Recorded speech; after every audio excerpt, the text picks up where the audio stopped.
আসসালামু আলাইকুম। দেখেন সৌদি আরব বর্তমানে কিন্তু রাত 8টা বাজে প্রায়, তারপরও একেবারে দিনের মতন, যেমন বোঝা যায় যে আসরের আজান পড়ছে এইরকম লাগতেছে, অথচ রাত কিন্তু 8টা। আমি সৌদি আরব আইসি পড়তে গিয়া সত্য কথা যেটা, এখন পর্যন্ত অন্ধকার কি জিনিস আমি দেখছি না। কারণ যারা মরুভূমির সাইডে পড়ছে হয়তো অন্ধকার কি জিনিস কইতে পারে, কিন্তু আমি তো পড়ছি শহর অঞ্চল, শহরের সাইডে, শহরের ভিতরেই হইতে গেলে। তো আমি আমাবস্যা রাত, পূর্ণিমার রাত, এগুলা সব একরকমই দেখি আমি। আমার মতন যারা পড়ছে এরকম জায়গা, তারা কইতে পারবো যে রাত কি জিনিস আর দিন কি জিনিস।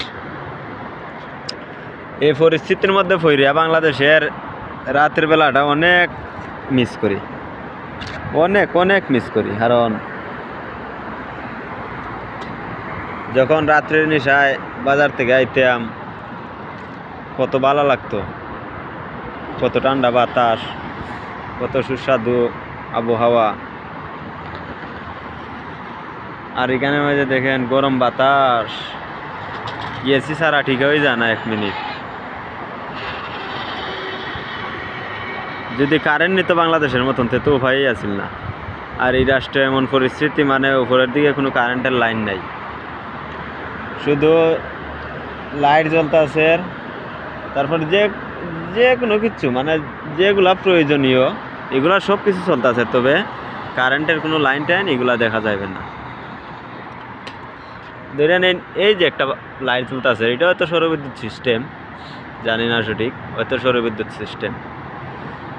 যেগুলা মানুষের বিল্ডিং ছাদ, তারপরে বাড়িতে, গেটে, রাস্তাঘাটে ওই জিনিসে যে জ্বলতেছে, এগুলা তো মনে করুন কেবলের মাধ্যমে গেছে, তারপরে এগুলা দেখা যায় না, এগুলা মাটির নিচে দিয়েছে। এটা হলো সবচাইতে উত্তম সিস্টেম। আর বাংলাদেশের সিস্টেম তো একটা ঘরের ফাঁসি দিয়ে গেলে টিনের মাঝে লাগিয়ে জায়গা, তো ওইটার নিচে তার বিল্ডিং উঠানি যায় না, গাছও লাগিয়ে জায়গা লাগিয়ে জ্বলা ধরে গাছ।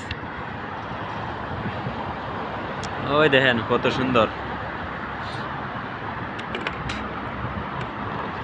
বর্তমান সৌদি আরবের পরিস্থিতি খুবই খারাপ, খুবই খারাপ নতুনদের জন্য। যারা পুরাতন আছে, জায়গা বাসা ঠিক করে লাইছে,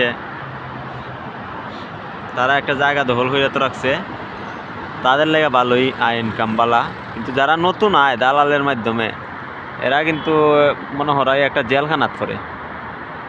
তারপরে আস্তে আস্তে আস্তে আস্তে যদি সুবিধা করতে পারে করলো, আর নাইলে বাংলাদেশ গুড বাই সৌদি আরব কইয়া আনলিগেল অবস্থা, পুলিশের হাতে দৌড়া দৌড়াই দেয়া বাংলাদেশ যাওগা, শেষ। এই হইল অবস্থা।